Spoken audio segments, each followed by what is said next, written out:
오늘은 이제 생각에 대해서 좀 이야기를 하려고 하거든요. 그러니까 우리가 보통 이제 살면서 이런 이제 생각에 대해서 생각이 때로는 우리 삶에 굉장히 이제 유용한 그런 이제 부분이기도 하고, 때로는 또 우리 삶에 굉장히 고통을 주는 그런 이제 부분이기도 하고 그래요.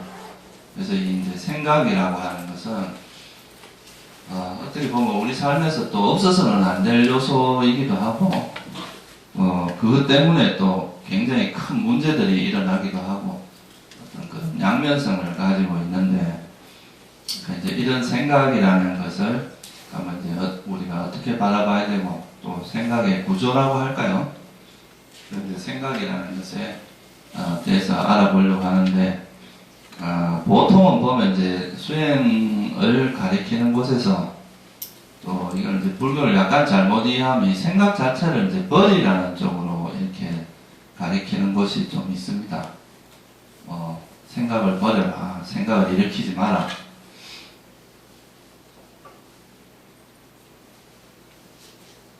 그런데 사실 이제 생각을 안 일으키고 생각을 버리라고 한다 그러면 어떤 면에서는 이제 인간 보고 뭐 돌덩이 되라는 이야기랑 똑같습니다. 그러니까 이제 생각을 하지 말라. 이것이 이제 부처님의 가르침은 아니고요. 부처님은 이제 이 생각의 구조에 대해서 설명을 하시고, 이 생각을 어떻게 그럼 우리가 생각을 해야 되는지 그 이제 방향성을 제시를 했습니다. 이제 그 대표적인 경전이 여러분들이 만약에 이제 니까야를 가지고 계시면 맞지마 니까야라는 경전이 있습니다. 그 맞지마 니까야라는 경전을 보면 그게 뭐가 나오냐면 19번 경전이 뭐냐면 두 가지 사유의 경이라는 경이 있고요. 그 다음에 20번 경전이 있어요. 20번째. 그 20번째 경전이 사유를 가라앉힌 경이라는 경이 있어요. 그러니까 생각을 가라앉히는 경. 그래서 이 두 가지가 있는데, 이 19번하고 20번 이걸 읽어보시면 여러분들 이제 부처님이 생각이라는 것, 이 사유라는 것에 대해서 어떤 관점에서 접근했는지를 여러분들 이제 좀 감을 잡을 수 있는데, 그거를 제가 좀 요약을 해서 좀 설명을 드리려고 해요. 그러니까 이제 처음에 이제 부처님께서 생각하신 것은 이 사유에는 두 가지가 있다고 말을 했거든요.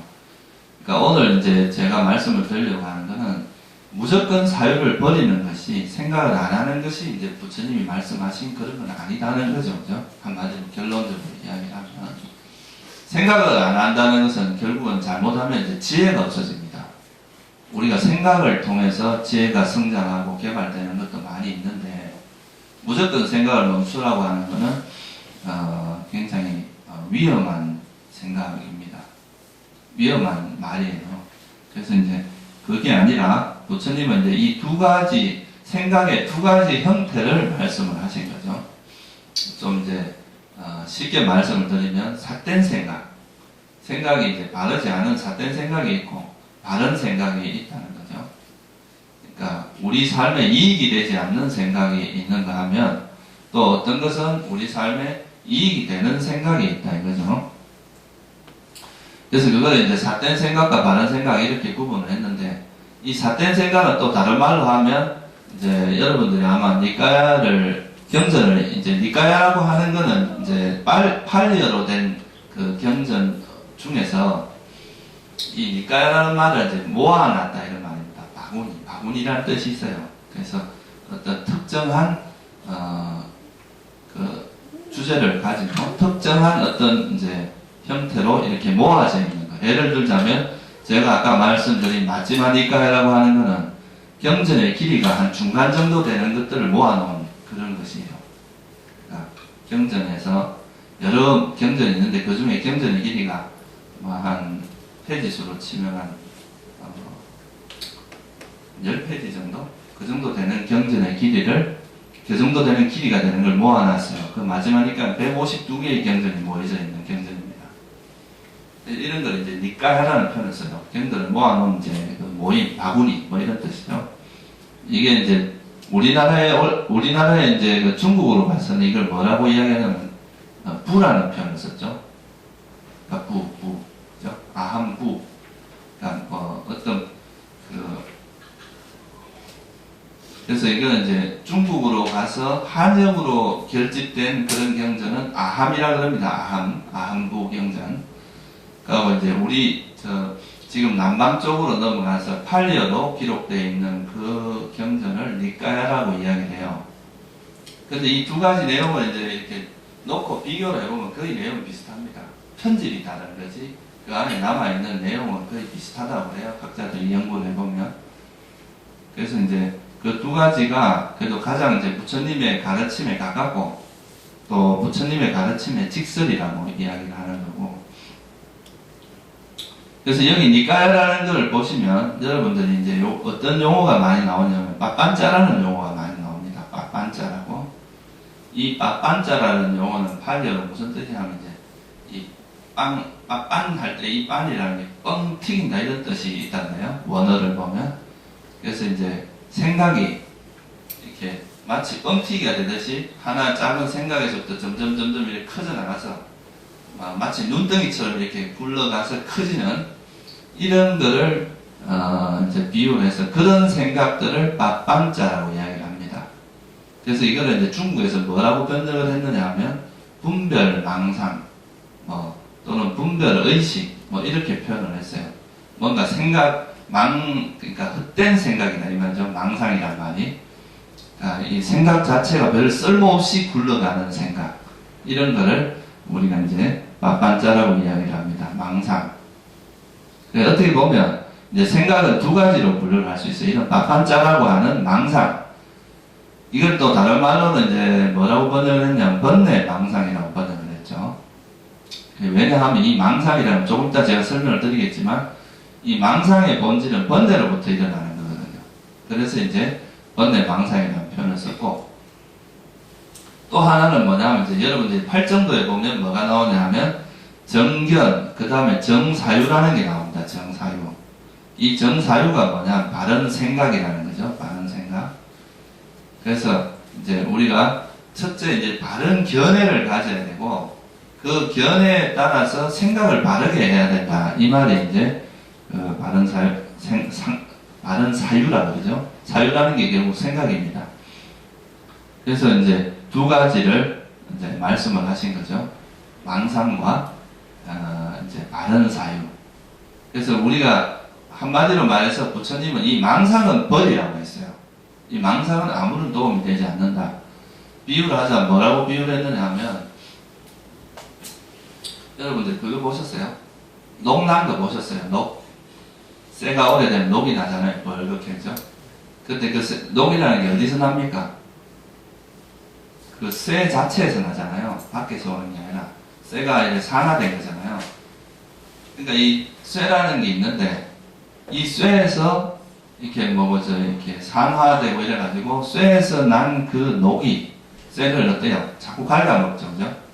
쇠가 나중에 부식되고 그래서 이제 쇠가 나중에는 그 쇠로서의 기능을 상실하게 되는데 그와 마찬가지로 이 망상이라고 하는 것은 우리 마음에서 일어난 건데 우리 마음의 작용으로 일어난 게 생각이죠. 근데 이 생각이 자꾸 진행되면서 우리를 괴롭게 만들고 도탄에 빠지게 만들고 고통에 휩싸이게 만드는 이게 이제 망상이라고 그러는 거죠. 그래서 쇠에서 난 녹이 쇠를 갉아먹듯이 어리석은 자에게서 일어난 생각은 그 사람을 파멸에 이르게 한다. 이런 이제 법구경에 보면 이런 구절이 나옵니다. 법구경이라면 이제 그 부처님이 이제 하는 시처럼 이렇게 모아놓은 법문을 해놓은 그런 게 있거든요. 그래서 이 망상이라고 하는 것은 우리 삶에 전혀 도움이 안 되고 말 그대로 쓸모없는 생각이다. 이거죠. 헛된 생각이고 이런 생각은 하면 할수록 여러분은 고통에 빠지게 하는 그런 생각이라는 거고 이 바른 사유라는 것은 그 반대로 우리에게 이익을 주고 또 지혜가 생기게 하고 그로 인해서 여러분들이 성장하게 하는 그런 생각이라는 뜻입니다. 그래서 먼저 여러분들이 이제 망상이라는 걸 잘 이해를 하면 그 망상으로부터 벗어나는 생각 이것이 어떤 거라는 걸 알 수 있고 그것이 이제 어떤 그러면 바른 사유와 이 망상의 차이를 여러분들이 분명하게 이해를 할 수 있습니다. 여러분들이 아마 윗바사나 수행을 해보신 분, 이제 수행을 자기를 이렇게 관찰해보면, 현재 자기에게 이제 일어나는 그런 여러 가지 뭐 생각이나 자기 현상들을 관찰해보면, 제일 여러분들이 이제 많이 일어나는 것 중에 하나가 생각입니다, 생각. 뭔가 생각이 끊임없이 굴러가는, 이게 이제 여러분들이 제일 많이 겪는 것 중에 하나인데, 그래서 오늘은 이제 이 생각의 정체, 뭐 어떻게 보면 생각이라는 것이 도대체 우리가 생각이라는 것에 뭔지도 모르고 당하고 있는 거거든요, 여러분. 어떻게 보면 이 생각이 도대체 어떤 걸 바탕으로 해서 일어나고 어떤 형태로 일어나고 이런 거를 적과 아군도 구분을 못하고 이걸 이제 막 무차별로 당하고 있는 거라고 할 수 있는데, 일단 이 생각의 정체를 이해를 하고, 그리고 이제 이런 생각은 두 가지가 있는데 그 두 가지 중에서 망상을 버리는 방법, 그거에 대해서 이제 좀 설명을 드리려고 해요. 그래서 이제 마지막 니까에 나오는 두 가지 사유의 경이라는 뜻 자체가 뭐냐면, 두 가지 사유라고 되어 있잖아요. 그러니까 당신이 이렇게 생각을 해보니까 생각에는 두 가지 형태가 있다는 거예요. 하나는 지금 말씀드린 망상의 형태고, 하나는 이제 이런 바른 사유다. 근데 이 망상은 어떤 게 이제 망상이냐? 간단하게 이제 말씀을 드리면, 이 번뇌를 바탕으로 해서 일어나는 것은 다 망상에 들어갑니다. 그래서 대표적으로 이제 경전에 언급되어 있는 것은 세 가지로 언급되어 있어요. 감각적 욕망을 바탕으로 하는 것은 망상이다. 그리고 성냄을 바탕으로 해서 일어나는 생각도 망상이다. 그리고 남을 해하려고, 해코지 하려고 일어나는 생각, 이것도 망상이다. 그래서 이제 이 세 가지로 언급을 했는데, 이거는 전체적으로 보면 이제 모든 번뇌를 바탕으로 해서 일어나는 생각은 전부 망상이다, 이 말입니다. 예를 들어 보면 여러분들이 이제 남의 물건을 갖고 싶어요. 네, 물건을 갖고 싶어서 그 생각을 그냥 한번, 저기 이제 백화점에 갔는데 아주 예쁜 명품백이 하나 있어요. 그러면 그걸 이제 가지고 싶다는 생각이 일어날 수는 있겠죠, 그죠? 근데 그게 꼭 필요한 것도 아니야, 지금 현재로는. 그냥 이제 욕심이죠. 그래서 그걸 가지고 싶다고 생각을 했는데, 한 번 생각을 하고 이제 그거는 괜찮아요. 그냥 지나갈 수도 있어요. 근데 이제 이 생각이 한 번, 두 번, 세 번 이제 자꾸 반복되어 가면서, 아까 말했죠, 그죠? 생각은 어떻다 그랬어요? 맞반자가 뭐냐 하면 뻥튀기라 그랬죠. 생각은 이제 구르면은 이게 어떻게 보면 자기 생명력 같은 게 있어요, 생각도. 그래서 이 생각 스스로가 생각을 불러온다 할까요? 생각이 생각을 부릅니다. 이런 거를 이제 어떤 면에서는 우리가 눈덩이를 이렇게 언덕에서 눈덩이를 부르면 이게 굴러가면 굴러갈수록 점점 커져가잖아요, 그죠? 그런 것처럼 초창기에 생각할 때는 별것도 아닌 생각인데, 이 생각이 이제 자꾸 반복되고 한 번, 두 번, 세 번 이렇게 반복되면 반복될수록 이 생각에 힘이 실립니다. 이 생각에는 생각에 파워가 생기고, 그래서 나중에는 제가 나름대로 생각할 때는 이게 인계점 같은 게 있어요. 어느 정도 이렇게 생각이 커나가다가 어느 수준을 넘어서 버리면 이게 자기 통제가 잘 안 됩니다. 나중에는 이 생각의 힘이 너무 강력해지기 때문에 나중에는 내가 이걸 어떻게 통제하기가 쉽지가 않아져요. 그래 되면 나중에 이 생각이 자기를 끌고 간다고 할까요? 그런 상황이 발생을 하거든요. 그러면 이제 여러분들이 명품백을 안 사면 못 사는 지경이 되어버릴 수가 있어요. 그러면 이제 돈은 없고 명품백을 사야 되겠고, 그러니까 뭘 하냐면 카드를 끌거나 나가서 이렇게 도둑질을 하거나 하여튼 어떤 정당하지 않은 방법을 동원하게 되거든요. 그러면 이게 이제 엄청난 문제를 일으키는 거예요. 이런 거는, 그죠? 가면 갈수록 이제 문제를 일으키는 거죠. 근데 이런 것이 사람들이 이 순간에 한번 생각이 일어날 때 이게 위험하다는 생각을 못 합니다. 이 생각이 이렇게 발전할 거라는 걸 전혀 감지를 못하고 발생할 수가 있다는 거예요. 그래서 이런 이제 감각적 욕망으로 인해서 생각이 이렇게 해서 그 생각이 진행되는 동안 여러분들은 그것을 간절히 원하는데 그것을 얻지 못하기 때문에 굉장히 괴롭습니다. 괴롭고 그걸로 인한 고통이 엄청나게 이제 발생을 하겠죠. 그죠? 또 대표적인 거는 이제 여러분들이 좀 잘나고 싶은데, 자기 스스로가 잘나고 싶은 욕망이 있는데 그게 안 될 때, 그러면 이제 그거에 대한 불만족이 생기겠죠, 그죠? 그래서 자기를 자꾸 학대하고 나는 못난 인간이다, 나는 뭐 인생 살 가치도 없다, 이렇게 이제 자기를 자꾸 스스로가 스스로를 괴롭히는 거죠. 푸시하고. 이러다 보면 이제 이게 나중에 이게 심해지면, 그러니까 이 감각적 욕망을 바탕으로 한 이 생각과 또 우리가 성냄이라고 하는 것이 있어요. 감각적 욕망과 성냄. 이 두 가지는 사실은 동전의 양면과 비슷합니다. 욕망이 있으면은 그거에 대한 반대, 그 욕망이 채워지지 않으면 화가 일어나게 돼 있거든요. 불만이. 그래서 이제 감각적 욕망과 성냄은 서로 도와주는 그런 관계라고 할 수 있어요. 그래서 그 경전에 보면 부처님께서 이런 말씀을 한 데도 있어요. 이 두려움이라고 하는 것은 감각적 욕망의 다른 이름이다, 이렇게 말하기도 하거든요. 그러니까 이 감각적 욕망이, 이 번뇌 중에서 이 감각적 욕망이라고 하는 것이 이제 그 다른 모습으로 나타나면 성냄으로 나타나는 거예요. 이게 그죠? 또 성냄으로 나타났다가 그거에서 또 성냄이라는 거는 이제 아까 말한 두려움도 그 상황에 대해서 싫어하는 거기 때문에 그게 또 성냄의 범주에 들어가거든요. 슬퍼하는 거, 이런 거 다 성냄에 들어갑니다.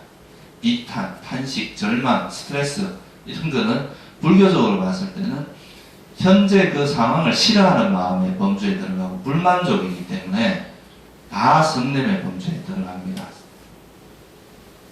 그래서 이 감각적 욕망이 있으면 성냄이 동반되게 돼 있어요. 그러니까 이루어지면 그것이 또 사라질까봐 두려움, 그런 게 생기고, 이루어지지 않았을 때는 그걸 가지지 못한 것에 대한 불만, 괴로움이 생기는 거죠. 그래서 이 감각적 욕망과 성냄이라고 하는 건 항상 같이 다닙니다. 사람들이 왜 죽는 걸 두려워하겠어요? 네. 왜 죽는 걸 두려워하냐 이거죠. 자기가 그러니까 이 나라는 존재가 계속 존재하고 싶은 욕망이 있기 때문에 그렇습니다. 내가 만약에 내가 더 살고 싶은, 더 내가 존재하고 싶은 그런 욕망이 소멸된 사람은 죽는 게 두렵지가 않아요. 근데 이제 나라는 존재가 죽으면 사라질까봐 두렵고, 현재 이 내가 가지고 있는 가족이라든가 뭐 여러 가지 내가 이루어 놓은 그런 것들을 그런 것들에서 멀어진다는 그런 거에 두려움도 있고요. 그러니까 이게 이제 욕망이, 감각적 욕망이 있으면 거기에 대한 이제 사라짐으로써, 그거로부터 멀어짐으로써 오는 그런 두려움이 항상 따라다니게 된다는 거죠. 그래서 이런 이제 감각적 욕망이나 성냄이 바탕이 돼서 일어나는 생각은 여러분에게 하나도 유용한 생각이 없다는 거예요. 예를 들어서 여러분 그런 거 겪어보셨죠? 누구한테 화가 되게 났어요. 그러면 화가 나니까 이제 밤에 잠도 못 자고 밤새도록 그거를 막 생각하는 거죠. 저놈을 어떻게 때릴까? 어떻게 저 혼을 내줄까? 어떻게 복수를 할까? 뭐 옛날 말에 그런 말 있잖아요. 뭐 절치부심이니 뭐라 그래, 무슨 와신상담이니 이런 말 있잖아요. 그죠? 복수를 하기 위해서 계속 그런, 옛날에 뭐 아자타사투아인가 그 왕은, 누군가는 이제 부처님 당시에 어떤 왕 이름은 정확히 기억은 안 나는데, 그 사람은 복수를 하기 위해서 이제 아자타사투가 아니고 미두다반가 그래요. 하여튼 그 왕이 이제 오살라 왕의 아들이거든요.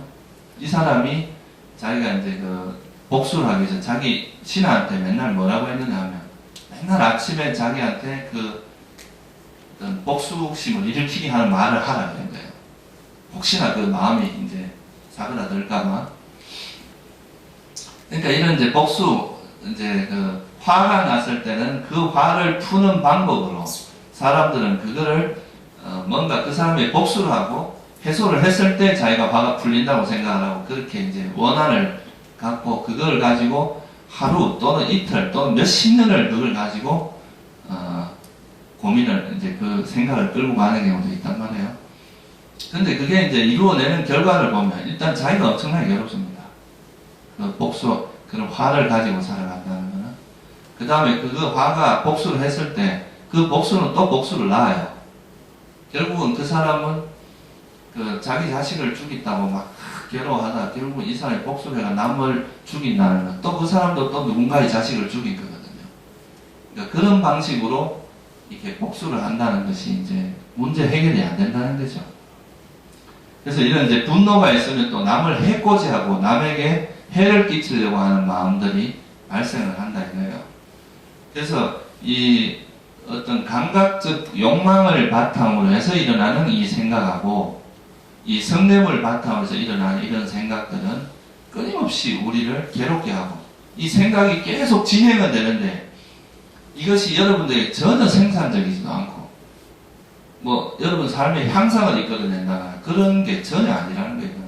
단지 그냥 막 마음을 괴롭게 하고 그것이 나중에 그 불교적으로 봤을 때 과보를 일으키는 것도 상당히 큰 고통의 과보를 일으키게 되고 끊임없는 불선을 일으키게 되면 이렇게 하는 거죠.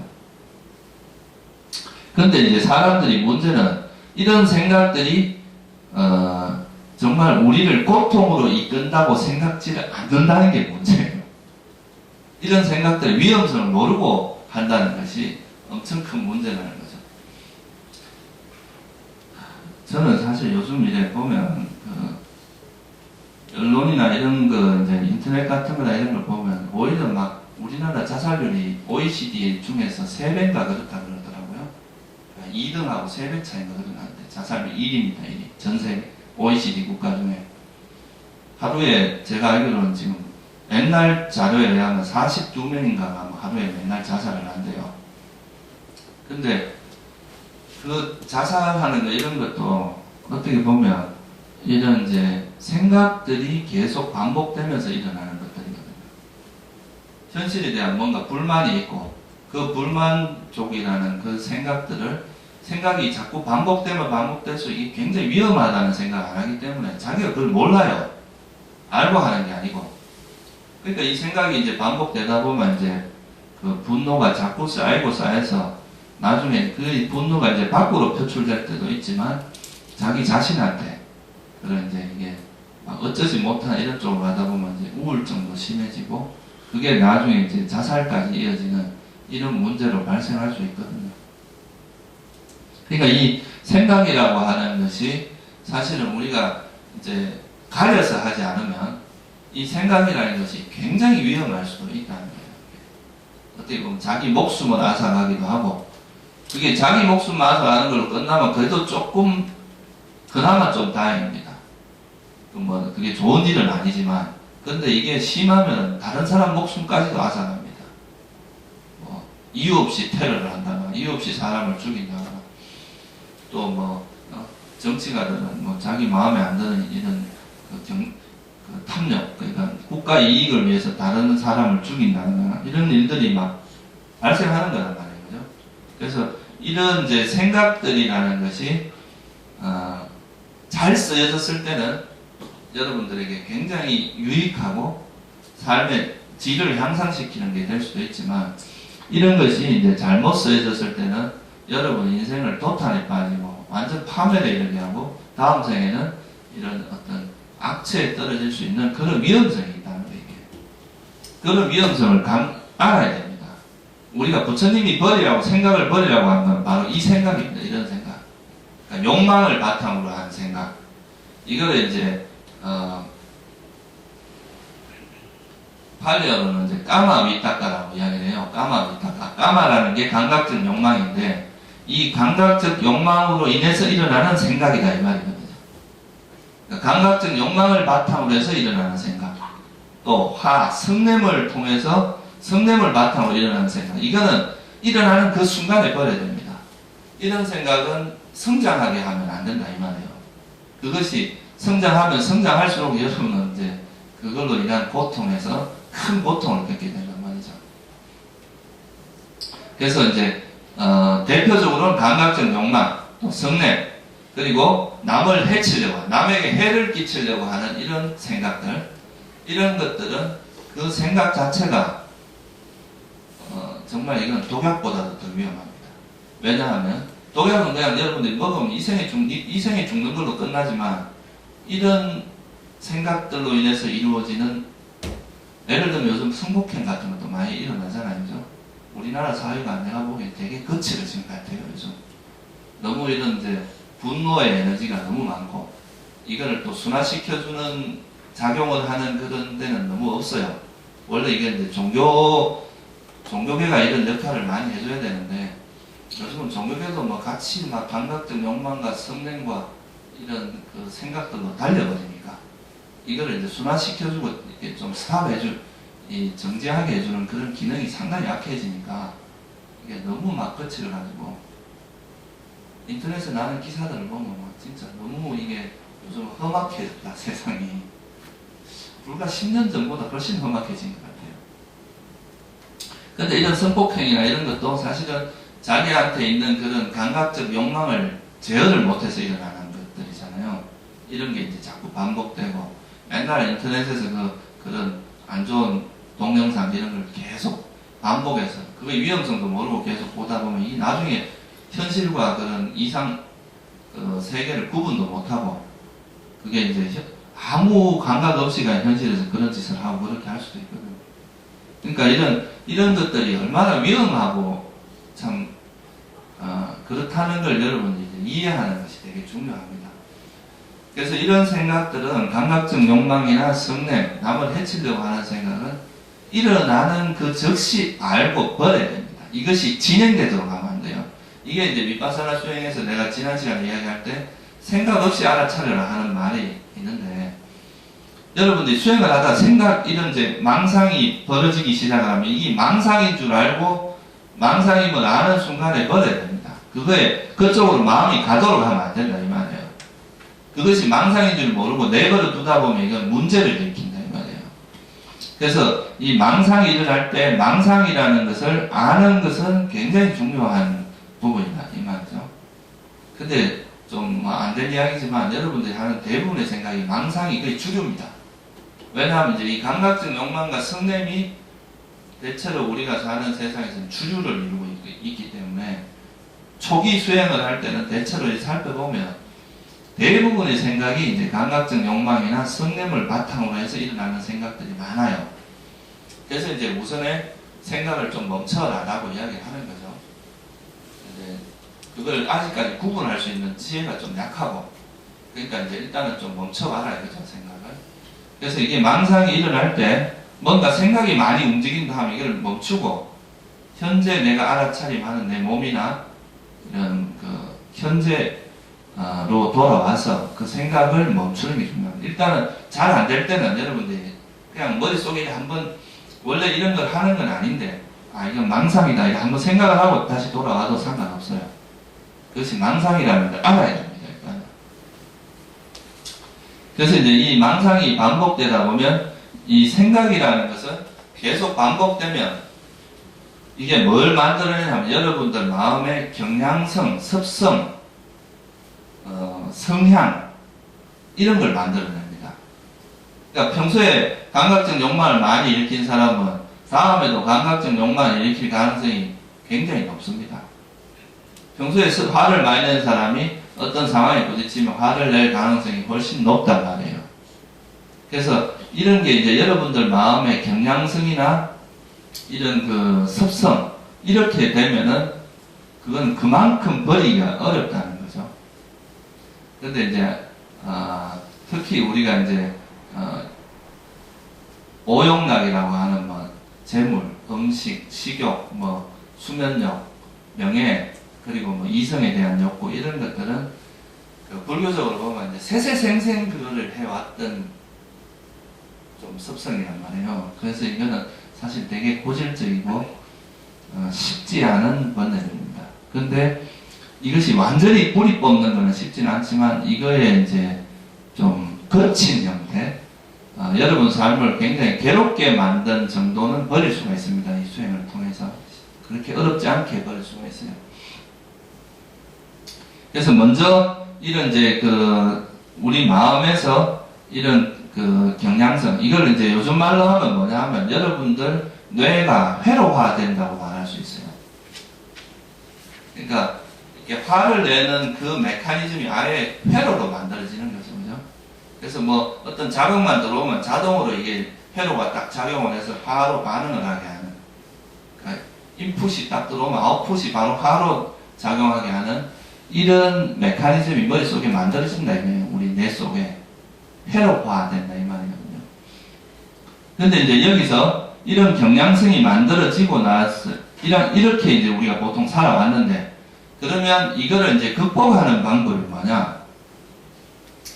일단 이제 이 망상을 버리기 위해서는 감각적 욕망과 성냄, 이것이 뿌리이기 때문에 일단은 이제 바른 생각으로 가기 위해서는 이 감각적 욕망이 없는 상태, 없는 생각, 그리고 성냄이 없는 생각, 그리고 이 남을 해코지 하려고 하는 이런 생각이 없는 그런 생각으로 전환을 해야 됩니다. 이 생각의 전환. 이렇게 생각하는 것을 우리가 뭐라고 하냐면 바른 사유라고 이야기를 합니다. 바른 사유. 이거는 이제 부처님께서 이런 사유는 경전에 보면 어떻게 나오냐면 이 바른 사유는 지혜를 개발하게 한다고 되어 있습니다. 지혜가 생기게 하고 여러분의 고통을 소멸하게 합니다.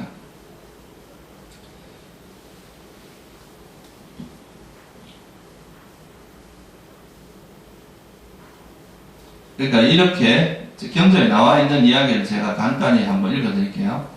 내가 이 감각적 욕망과 관련된 내게 사유가 일어났다. 이것은 참으로 나 자신을 고통에 빠뜨리고, 이건 이제 똑같이 생각을 하시면 돼요. 감각적 욕망이나 성냄, 어리석음, 또 이런 남을 해코지 하려고 하는 것, 이런 이제 감각적 욕망이나 성냄, 어리석음을 이것과 관련된 사유가 있는데, 이것은 참으로 나 자신을 고통에 빠뜨리고 또 남을 고통에 빠뜨린다. 다른 사람을 고통에 빠뜨리고 둘 다를 고통에 빠뜨린다. 이것은 통찰지를 소멸시키고 곤혹스럽게 하고 열반에 이바지하지 못한다. 이렇게 돼 있어요. 그러니까 우리가 망상이라고 하는 건 나만 괴롭게 하는 게 아니라 남도 괴롭게 하고 나와 남을 다 괴롭게 하고, 이거는 우리를 고통에 빠지게 하고 지혜가 사라지게 하고 또 열반에 이바지하지 못한다. 여러분 열반에 이르는 거예요.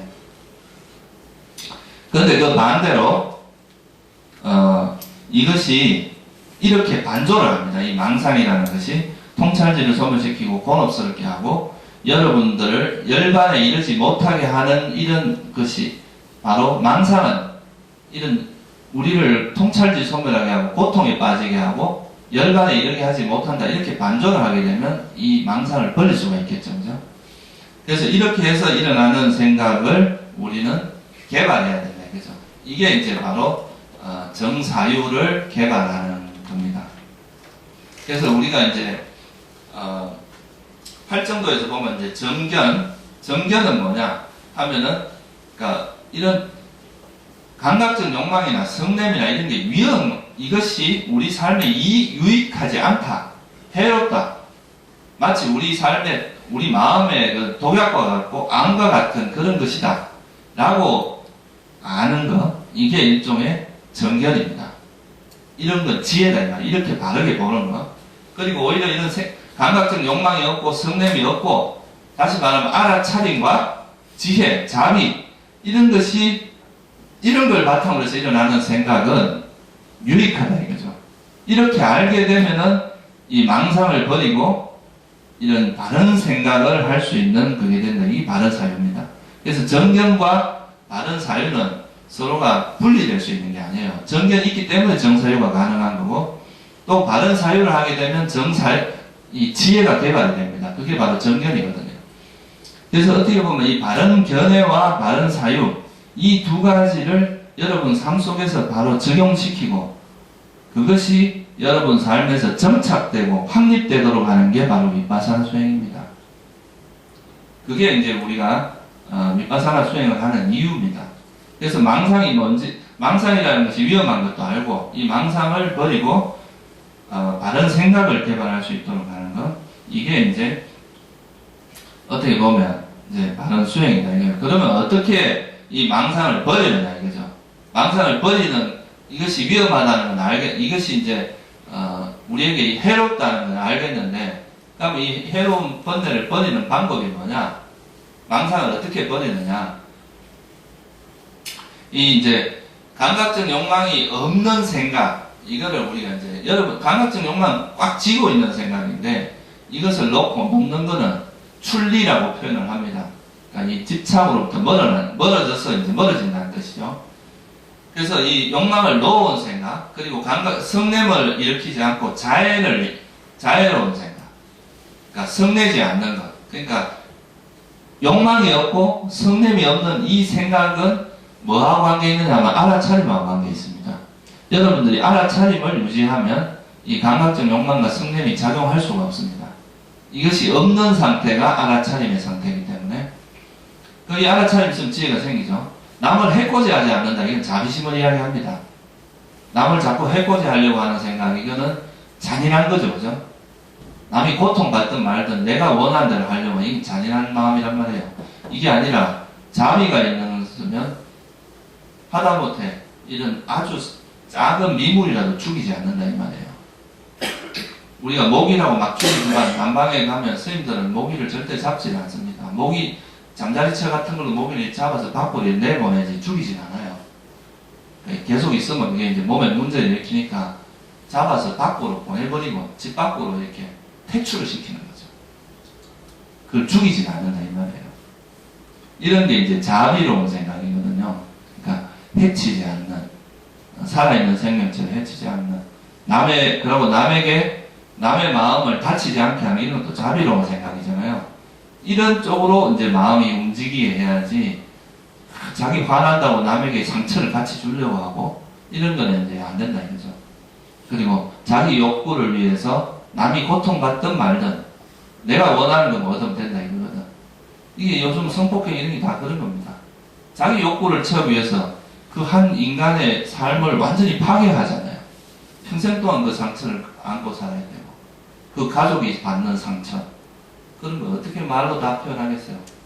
근데 그 자기 잠깐 그 얼마나 되겠어요. 길면 뭐 즐거움이라는 시간이 그 짧은 그 즐거움 잠깐 그걸 누리기 위해서 어떻게 보면 그 많은 고통을 남에게 그렇게 큰 고통을 주는 거 아니겠어요. 그죠?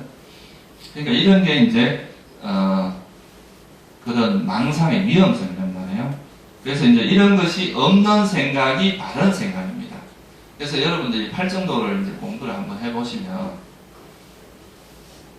여기 대념청형에 한번 펴보세요. 대념청형 보면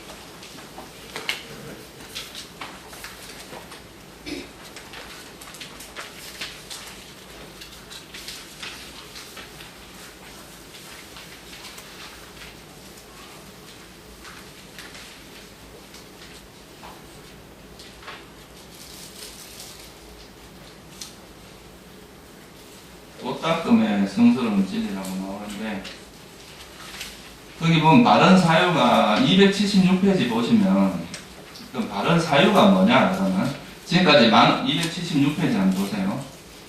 한 두 번째 단락, 세 번째 단락 정도 됩니다. 비구들이여 그러면 무엇이 바른 사유인가 거기 나오죠. 그죠? 같이 한번 읽어보세요. 비구들이여 그러면 무엇이 바른 사유인가? 비구들이여 순리에 대한 사유, 악이 없음에 대한 사유, 해코지 않음에 대한 사유, 이를 일러 바른 사유합니다. 이 출리라고 하는 것은 감각적 욕망에 대한 반대말입니다. 그러니까 감각적 욕망을 통해서 일어나는 게 아니라 이 감각적 욕망을 놓은 생각이다 이 말이에요. 그리고 악이 없음, 이거는 이제 성냄을 놓은 상태죠, 그죠? 그리고 해코지 않는다, 이거는 아까 말했듯이 자비, 연민, 자애, 연민 이런 걸 이야기합니다. 그래서 지금까지 여러분들이 보통 일반적으로 우리가 이제 이런 법을 접하기 전까지는 대부분은 자기 욕망에 의해서 삶을 살게 됩니다. 근데 그 욕망을 살다 보면 자기 마음에 안 드는 사람에게 화를 내고 막 이렇게 성냄이 동반되게 돼 있어요. 그러니까 이제 또 그러다 보면 남에게 막 해도 끼치고 이런 삶을 살았는데 적어도 이 법을 만나고 여러분들 이제 이런 부처님의 가르침을 접한 다음에는 이 망상을 버리고 이게 이제 번뇌 망상이에요. 이 감각적 욕망이나 성냄 이런 잔인함 이런 번뇌를 바탕으로 해서 일어나는 이런 망상을 버리고 이게 번뇌 망상 빠빤짜란 말이죠. 그죠? 이걸 버리고 바른 생각을 해야 됩니다. 바른 생각은 아까 말했듯이 지혜로운 생각. 지혜를 바탕으로 해야 되는 거예요. 그리고 자비로운 생각. 그러면 이거의 분기점이 뭐냐? 어떻게 그런 망상과 이런 바른 지혜의 차이는 뭐냐? 어떻게 이게 이제 달라지냐? 이게 이제 분기점을 만들어내는 게 바로 정념입니다. 여러분들 바른 알아차림이 있어야 이게 가능하다 이 말이에요. 내가 지금 망상을 하고 있는지도 모르는데 어떻게 바른 생각으로 전환이 가능하겠어요, 그죠? 그리고 이걸 알아차린다는 것은 내 마음 자체에서 알아차림의 정의가 좋아하고 싫어하는 마음 없이 아는 겁니다, 대상을. 그러니까 이건 좋아하고 싫어하는 마음이 없어져야 이 알아차림이 지속된다 이 말이에요. 이건 다른 말로 하면 여러분들 마음에 고요함이 생기는 겁니다. 마음이 들떠 있고 흥분되어 있고 이런 거는 절대 바른 사유가 아니다 이 말이에요. 여러분 마음이 이렇게 안정되고 고요해졌을 때 그게 바른 사유가 됩니다. 이게 실제로 왜 고요함이라는 건 뭐를 의미하냐면 욕망과 성냄이 가라앉아야 마음이 고요해진단 말이에요. 여러분이 번뇌가 있는데 마음이 고요해질 수 없다 이 말이죠. 번뇌가 가라앉아야 고요해진다 이 말이에요. 그래서 번뇌가 없는 상태에서 하는 생각을 우리가 바른 사유라고 부르고, 번뇌를 바탕으로 해서 일어나는 번뇌 망상이고, 번뇌가 소멸된 상태에서 번뇌가 일어나지 않는 상태에서 하는 생각을 바른 사유라고 한다. 그러면 이런 이제 바른 생각을 하는 몇 가지 방법에 대해서 아까 제가 말씀드린 두 번째 경, 사유를 가라앉힘 경이라고 하는 마지막이니까 20번 경전이 있어요. 여기에 보면은 그러니까 번뇌를 어떻게 망상을 가라앉히는가, 여기에 대해서 이제 5가지를 제시합니다. 첫째, 그러니까 이제 번뇌가 일어날 때 그 번뇌, 예를 들어서 이제 내가 막 누굴 미워하는 생각이 일어났어요. 화가 났어요, 화가 나서 저걸 막 어떻게 하면 좀 화를 내고 계속 그 화가 멈춰지질 않아요, 생각이. 이럴 때는 이 화라는 생각은 불선한 마음이란 말이에요, 그죠? 괴로운 마음이란 말이죠. 그러면 이거를 일시적으로 선한 마음으로 바꿔줍니다. 예를 들면 자해경을 독송을 한다. 여러분, 자해경 오늘 배운 거, 이 자해경을 독송을 한다거나, 이거는 내 마음이 자꾸 이렇게 화로 생각이 움직이는 거를 좋은 생각으로 바꿔주는 거란 말이죠. 그죠? 무슨 말인지 이해가시죠? 그러니까 이런 선한 법으로 마음을 돌려주는 게 첫 번째 방법입니다. 그래서 이걸 이제 경전에 어떻게 되어 있느냐 하면, 나쁘고 해로운 사유가 일어나면 그가 그 표상과는 다른 유익한 법과 관련된 표상으로 마음을 기울여라. 그러니까 화가 일어났을 때는 그 화라는 생각을 쫓아가는, 이거는 이제 내버려두면 화라는 생각을 쫓아가는데, 우리 생각은 한 번에 여러 생각을 못하게 돼 있어요. 주의를 딴 데로 돌려버리면 이 생각이, 세력이 가라앉게 되겠죠. 그죠? 생각을 계속 하는 것은 마치 물을 주는 거나 같아요. 근데 이제 생각을 하지 않고 다른 데로 생각을 돌리게 되면, 이런 거를 우리가 뭐 이제 전문 용어로 하면은 뭐라고 하냐면 대체라고 합니다. 대체. 불선한 마음을 선한 마음으로 대체하는 거죠. 그죠? 바꿔주는 거예요. 그러면 그게 일시적으로 이제 가라앉을 수가 있습니다. 이런 방법이 첫 번째로 이제 경전에 제시한 방법이에요. 두 번째는 이제 위험함을 관찰하는 거예요. 이런, 아까 제가 말씀드렸듯이, 이런 그 감각적 욕망이나 성냄, 그리고 이런 망상이라고 하는 번뇌 망상의 위험성. 예를 들면 여러분이 우울증에 걸릴 수도 있어요. 이 생각을 가만히 멈추지 않으면. 또 이 분노 때문에 자살을 할 수도 있습니다. 또 스트레스가 엄청나게 심해질 수도 있어요. 또 이 집착 때문에 사람이 아까 말했듯이 이 성욕에 대한 집착이 너무 강하다 보면 이게 뭐로 가요? 이런 범죄를 저지르게 된단 말이에요. 잘못하면. 그러니까 이런 식으로 이것의 위험함을 반조를 함으로써, 이런 번뇌 망상의 위험성을 반조함으로써 거기로부터 벗어나는 거죠. 사실 이게 이제 되게 고차원적인 방법입니다. 아까 그거는 일시적인 회피는 될 수 있지만 근본적인 문제 해결이 되지는 않는 거거든요. 그런데 이제 상황에 따라서 꼭 한 가지 방법만 쓰면은 이게 이제 번뇌를 버리기가 어려워요. 여러분이 번뇌가 찔기기 때문에 여러분들도 나름대로 이 다양한 그 방편을 가지고 있어야 됩니다. 예를 들어서 전쟁을 나가는데 여러분 소총 하나만 들고 가서 싸우면 이길 수 있겠어요? 소총도 있고 이제 뭐 비행기도 이 공군도 있고 해군도 있고 막 이래야 이게 이제 우리가 적을 무찌를 수 있는 것처럼 뭐 이걸 적이라고 할 수는 없지만 비유를 하자면 그렇다는 거죠. 그런 것처럼 여러분들 이 망상에 대해서 망상을 다스릴 때도 때에 따라서는 그 상황에 맞게 다양한 방법을 구사해야 그게 이제 잘 다스려질 수 있거든요. 셋째는 뭐냐면 아예 거기에 마음을 두지 않는, 관심을 안 해요. 예를 들어 눈에 뭐가 자꾸 보이면은 자꾸 뭔가 생각이 일어나잖아요. 미운 사람이 있을 때 그 미운 사람이 있으면 자꾸 생각이 일어나니까 일시적으로 외면하는 방법입니다. 주의를 기울이지 않는 거죠. 그 생각에. 생각 자체에 관심을 끊어버리는 방법. 이게 이제 한 가지가 있고요. 또 네 번째는 뭐냐 하면 이제 그 원인을 파악하는 겁니다. 이제 이 부분이 조금 이제 중요한 부분이에요. 그래서 제가 요거를 조금 자세하게 설명을 좀 드리려고 하는데, 그러니까 우리가 이제 번뇌가 망상이 일어났는데 그 망상의 원인을 파악을 해가지고 그 원인을 가라앉힘으로써 우리가 이제 이 망상을 버리는 거, 이게 이제 어떻게 보면 불교에서 상당히 중요한 어떤 방법으로서 여러분들에게 제시를 하는 겁니다.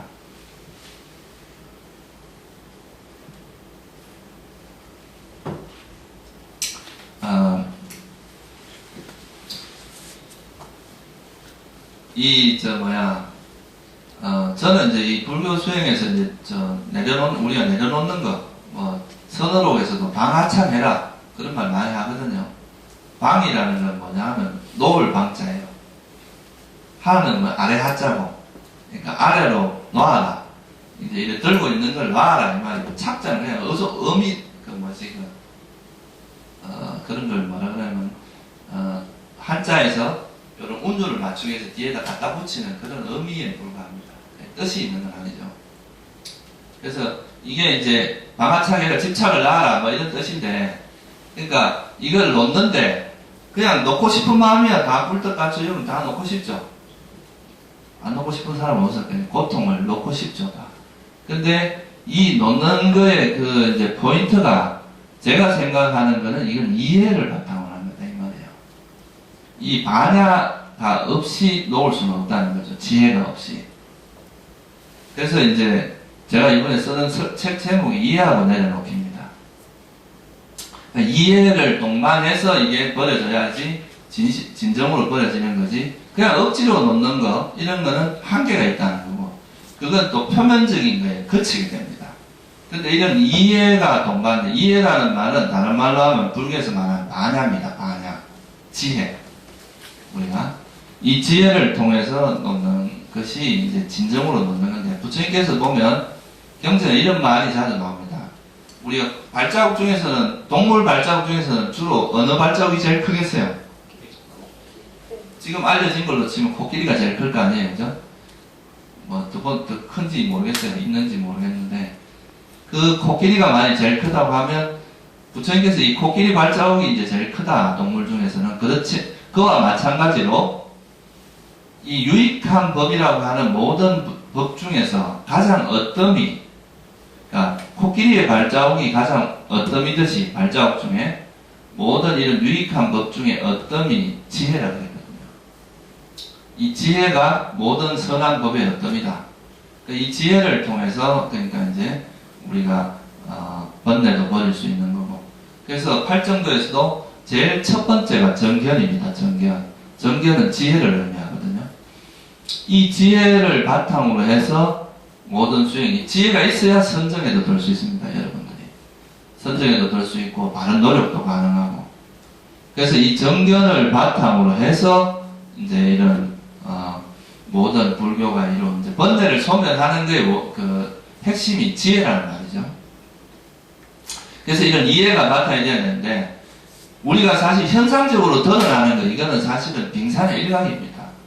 우리가 여러분들이 지금 이제 수행을 하다 보면 여러분 마음에서 이렇게 눈에 보이는 것들이 있단 말이에요, 그죠? 근데 이것들은 사실은 그 어떤 조건이, 지금 상황에서 그냥 이런 번뇌가 일어나는데, 지금 일어나는 거 이거 외에도 여러분 마음속에 잠재되어 있는 가능성이 엄청나게 많아요. 과거 전생부터 일으켰던 수많은 번뇌들이. 근데 이 표면에 드러나는 거 이것만 가지고는 사실은 우리가 이 불교를 이해하기는 좀 어려워요. 그래서 이 처음에 우리가 알아차림 수행을 하다 보면 우리한테 이제 드러나는 번뇌들을 알 수가 있습니다. 근데 이제 나중에 여러분들이 이 번뇌가 어떤 원인에서 일어났는가, 어떤 마음의 바탕에서 이런 번뇌가 일어나는가, 그게 이제 원인에 대한 통찰이거든요.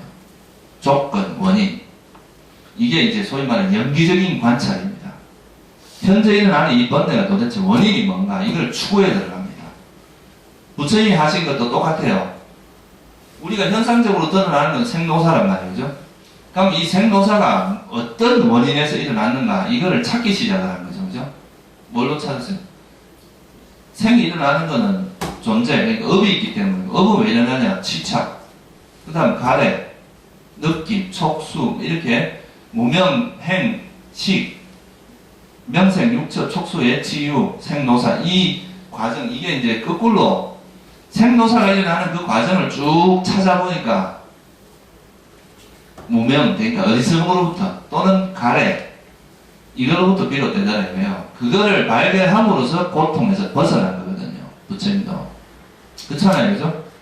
그거를 발견했기 때문에, 그걸 이해했기 때문에 이제 모든 고통을 소멸한 겁니다. 이 원인을 알면 그 원인을 버리게 되면, 그러니까 무명 때문에 모든 일이 일어나니까 이 무명을 버리니까 위의 구조가 다 깨진다, 이 말이에요. 그래서 12연계 일어남의 구조와 소멸의 구조가 있단 말이에요. 그래서 그거를 이제 아는 것이 우리가 이제 그냥 드러나는 현상을 아는 것은 대개 일부에 불과하고 그것에 숨어 있는 이 원인, 그것이 어떤 원인에서 일어나는 이거를 파악하는 그 과정에서 여러분들이 진정한 지혜가 개발이 됩니다. 이게 바로 이거를 제가 이제 가끔 여러분들한테 표현하는 조사, 반조 이런 이야기가 여기에 있는 겁니다.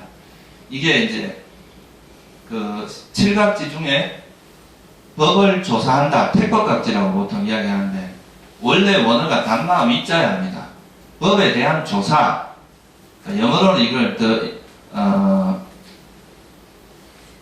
The Investigation of 단마라고 번역을 했거든요.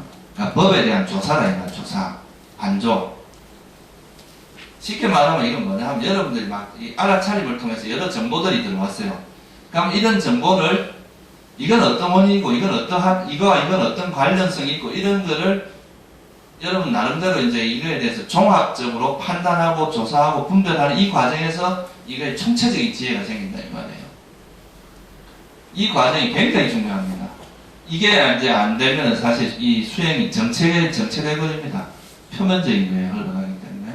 이게 그러니까 왜 일어나는지, 원인을 파악을 하는 거, 이게 이제 조건에 대한 지혜고, 이 조건을 파악하는 걸 통해서 이제 이런 불교에서 말하는 그 지혜, 이 세상의 모든 것이 다 이런 원인과 결과에서 일어난다는 이런 통찰이 깊어질 수가 있어요. 조건 따라 일어나는 걸 알면 무상고 무아에 대한 이해도 저절로 이루어지고, 그게 이루어지면 나중에 번뇌를 놓게 됩니다. 그래서 이해가 이루어져야 내려놓기가 가능하다 이 말이에요. 그래서 저는 이거를 이제 이해하고 내려놓는 거다. 우리가 수행이라는 거는 이 이해가 동반되지 않고 내려놓는 거는 불가능합니다. 일시적인 거지 근본적으로는 불가능해요. 그래서 여러분들도 이거는 이제 제가 이제 설명을 하려면 상당히 오랜 시간이 걸리고 이게 깊이가 너무 이제 깊은 이야기라서 간단히 말씀을 드리면, 예를 들어서 여러분들 일어나는 번뇌가 반복되는 그런 번뇌가 있단 말이죠. 지속돼요. 맨날 똑같은 생각들이 반복되는 게 많이 있어요. 그러면 그거를 그냥 무조건 이 번뇌를 버리려고 하지 말고, 이 번뇌가 도대체 왜 일어나는가, 어떤 원인에서 일어나는지 그 원인을 찾아봐야 됩니다. 근데 그 원인을 조사할 때 마음이 고요한 상태에서 조사를 해야 진짜 조사가 돼요. 번뇌가 움직이는 거는 망상이지, 그건 조사가 아닙니다. 그러니까 번뇌가 어느 정도 가라앉게, 그러니까 수행을 통해서 어느 정도 마음이 고요해졌을 때 이렇게 한번 반조를 하는 거죠. 예를 들어서 여러분이 조용히 앉아서 한 10분 정도 앉아서 마음이 차분해졌을 때 그때 다시 돌이켜서 생각하는 그런 방식이 좋습니다. 그러면 이제 이 원인을 자꾸 찾아 들어가는데 일종의 이 우리가 빙산이 일각이라는 말을 쓰죠, 그죠? 빙산이 우리 드러나는 건 요만한 게 드러나고 밑에는 막 엄청나게 큰 게 있잖아요. 그러면 이 밑에 있는 이 모습을 우리 마음 속에 있는 모습을 보기 위해서는 현상계에 드러난 이 모습을 단초로 해서 이 모습을 이 현상을 가지고 그 속에 숨어 있는 것을 거꾸로 추적해 드러날 수가 있습니다. 이게 일종의 그 끈이라는 말이에요. 끈. 여러분들 이거를 이 현상이 드러난 것을 알아야 이 현상이 왜 일어나는지 이 마음속에 숨어있는 그 속에 숨어있는 이 마음의 실제 모습을 볼 수가 있어요.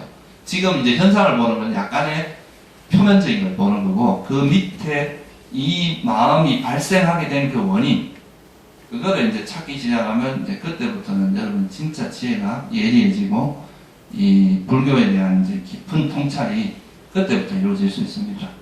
그래서 처음에 윗바사나 수행을 할 때는 현상에 대한 통찰이에요, 대체로. 우리한테 지금 일어나고 있는 걸 자꾸 지켜보는 정도죠, 그죠? 근데 그게 이제 어느 정도 이렇게 해서 마음이 좀 고요해진단 말이에요, 지켜보는 게 잘 되면. 소위 말해서 찰나 삼매가 생기기 때문에 순간순간이 고요해진단 말이에요. 그럼 이런 상태에서 이 현재 일어나는 이 번뇌의 원인이 뭔가, 이거를 이제 찾아보는 거죠. 제가 예를 하나 들어드리면, 이게 이제 이렇게만 이야기하면 좀 어려울 수도 있어요. 예를 들어서 남자들은 다 여자를 좋아하죠, 그죠? 여자 싫어하는 사람 손 좀 보세요. 없단 말이에요. 그러면 예쁜 여자를 다 좋아해요, 남자 대체로 보면.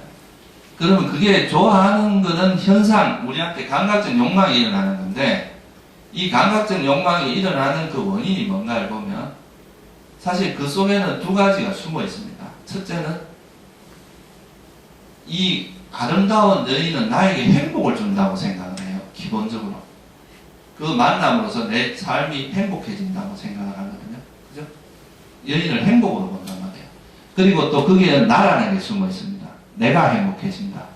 그렇게 되어 있죠. 그죠? 그러면 기본적으로 이 욕망이라고 하는 것의 본질은 내가 그걸 추구함으로써 그것이 행복이라고 생각하는 그 마음이 숨어 있다, 이 말이에요, 거기는. 그죠? 그러니까, 근데 이 마음이 바뀌지 않은 상태에서 내가 그냥 이 욕망을 억누르기만 하려고 하면은 마치 뭐와 같은가 하면 이 풀이 있는데 이렇게 뿌리가 있어요. 이 뿌리가 있고 이제 겉으로 드러나는 건 나뭇잎이죠. 우리가 가면 그 나뭇잎만 자꾸 뜯어내면은 이 풀이 안 자랄까요? 계속 자라겠죠, 그죠? 비가 한번 오면 또 한창 자랍니다. 근데 이 뿌리 채 뽑게 되면 이 나무는 더 이상 이제 발생을 안 하겠죠, 그죠? 더 이상 이제 말라 죽어버릴 거란 말입니다. 그 마찬가지로 우리가 이제 번뇌의 그 밑뿌리에는 어리석음이라는 게 잠재되어 있습니다. 그 번뇌가 일어나는 데에는. 이 어리석음을 보는 게 지혜거든요. 그러니까 이 어리석음을 보지 못하면 이 번뇌는 또 자라고 계속 자랍니다. 그래서 예를 들어서 이 사람이 이 아름다운 여인을 항상 행복이라고 봤는데 어느 순간에 이게 행복만 주는 게 아니라 저로 인해서 내 마음이 혼란스럽고 또 거기에 대한 집착함으로써 일어나는 여러 가지 그런 위험성을 봤을 때 본질적으로 행복이라고 보기보다는 저것은 고다. 내가 이 집착하고 있는 저 본질이 고다라고 만약 인식의 전환이 스스로 자기가 발견해서 그렇게 통찰이 이르렀다. 그럼 어떻게 되겠어요? 많이 달라지겠죠, 그죠? 그러니까 그거를 행복이라고 본 상태에서는 참는 것밖에 안 됩니다. 그걸 누르는 거는, 그죠? 근데 이게 만약에 고라고 봤다면은 그때는 이제 근원적으로 놓을 수 있는 계기가 됩니다. 이거는 이제 번뇌가 완전히 놓아질 수가 있는 거죠, 그죠? 그래서 부처님께서 이 사람들은 삶에 대한 애착이나 이 세상에 대한 애착이 너무 많기 때문에 이 세상은 고라고 이야기한 거예요. 고라고 봐야 이게 놓을 수가 있거든요. 이걸 행복이라고, 이 세상이 행복이라고 보면 어떻게 이 집착을 놓겠어요? 그러니까 이게 이제 본질적으로 너가 그렇게 집착하고 있는 것의 본질이 고다. 이렇게 보게 되면 그건 놓을 수가 있거든요. 그래서 이렇게 어떤 드러나는 현상의 이건 제가 이제 상당히 어떤 깊은 이야기를 한 거긴 해요. 좀 더 쉬운 예를 들면, 예를 들어 술을 마시는 걸, 이제 술 마시는 걸 좋아하는 사람이 있는데, 이런 사람들이 술을 끊으라고 하면 대체로 막 참고 끊어요. 한 달, 두 달 이래 지나면. 근데 나중에 또 이래 보면 자기 마음속에 항상 술은 즐거운 거다. 내 인생이 행복이다. 이런 생각이 바뀌지 않는 한은 건강만 좋아지면 또 먹습니다. 사실 이제 술 먹기 위해서 끊는 거예요. 나중에 잘 먹기 위해서 끊는 거죠. 지금 더 먹으면 나중에 이제 죽어서 술을 못 먹을 것 같으니까 이제 잘 먹기 위해서 임시로 끊는 거죠. 근데 정말 술을 끊는 사람, 이 술이라는 건 정말 위험하다. 우리 건강에도 그렇고 우리 정신 지혜를 얻게 하고 이렇게 그 술의 위험성을 명확히 본 사람은 진짜 끊을 수가 있어요. 그 술을, 그죠? 그런 것처럼 이제 우리 삶에서도 이런 이제 이해가 동반되지 않고서 어떤 번뇌를 버린다는 건 어렵습니다. 그런 이해의 깊은 이해의 시작이 어떤 현상이 어떤 원인에서 일어나는 이런 조건을 찾는 거예요. 이게 이제 조사 반조거든요. 이런 것이 가능하면 여러분들 이제 지혜, 여기서 이런 걸 통해서 알다 보면 나중에 이 생각이라는 것도 단지 그런 대상이 있고 우리 눈이라는 게 있고 어떤 대상이 있고 거기서 접촉이 일어나면서 일어나는 하나의 현상, 이런 것들을 여러분이 관찰, 내 말이 아니라 여러분 스스로가 관찰하게 된다 이 말이에요. 여러분 마음에서. 그러면 이제 이런 것들을 보게 되면 이제 아주 깊은 통찰이 이루어지고 그걸 통해서 이제 여러분들이 번뇌로부터 멀어질 수 있다 이 말이에요. 이게 이제 번뇌를 버리는 가장 획기적이고 가장 근원적인 방법입니다. 이 관찰을 통해서 나중에 이제 여러분이 뭐가 바뀌냐면 지금 아까 이 세 번째에서 위험하다면 그냥 단지 이론적인 거 이야기했지만 여러분 직접 이걸 보면 아 이거 진짜 위험하구나 스스로 알게 됩니다. 그러면 이거는 이제 진짜 번뇌를 버리게 되는 거죠. 이래도 안 된다. 그럴 때는 부처님이 뭐라고 표현하면 이를 악물고 혀를 입 천장에 대고 혀를 이렇게 입에 천장에 붙이고 이를 딱 깨물고 마음으로 참고 막 어떻게든 이걸 한번 붙어야 된다 이 말이야.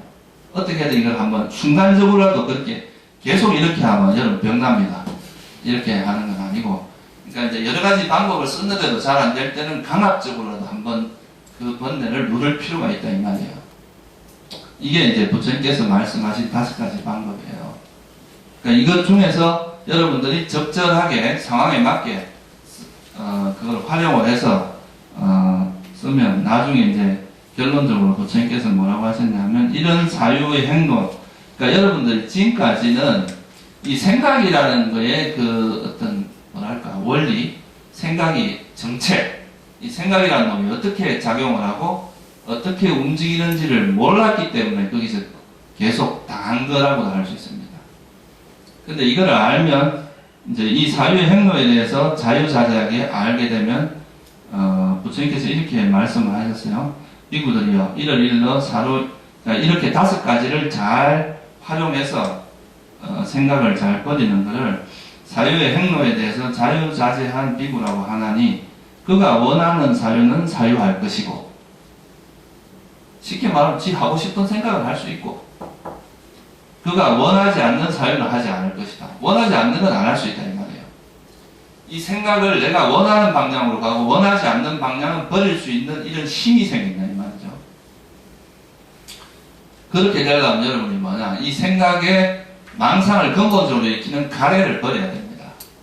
그래서 그는 가래를 끊었고 족쇄를 풀었고 자만을 바르게 깨뚫었고 마침내 괴로움을 끝냈다. 이게 그러니까 이 정경과 정사유라고 하는 거는 소위 말해서 같이 가는 거죠. 그죠? 정견을 통해서 완전히 번뇌를 소멸하게 되면 정사유가 가능해지는 거고 정사유가 됐다는 것은 정견을 통해서 버렸다는 뜻입니다.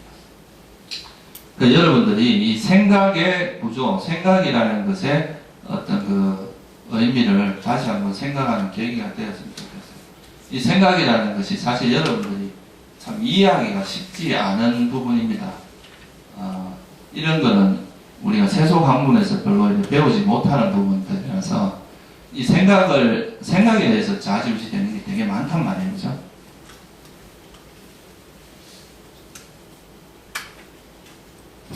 그리고 제가 다음 달부터 첫 번째 일요일은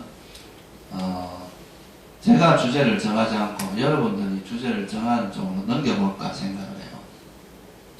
그러니까 여러분들이 좀 관심이 있거나 좀 이렇게 한번 이런 부분을 좀 불교적으로 한번 공부를 들었으면 좋겠다. 쉽게 말해 듣고 싶은 법문이 있을 거 아니에요, 그죠? 그러니까 제가 주제를 정해서 일방적으로 할 수도 있지만 여러분들이 관심 있고 이런 걸 나중에 저도 함을 만들어 놓을 테니까 미리 적어내시면 제가 그 중에서 골라서 많은 사람들에게 좀 도움이 되는 주제를 선정해서 그거를 가지고 법회를 할까 생각 중입니다. 한 달에 한 번 정도는 그렇게 할까 생각 중입니다. 그러니까 나중에 관심 있는 걸 써놓으세요. 나중에 쓰다가 뭐 여러분이 생각을 해뒀다가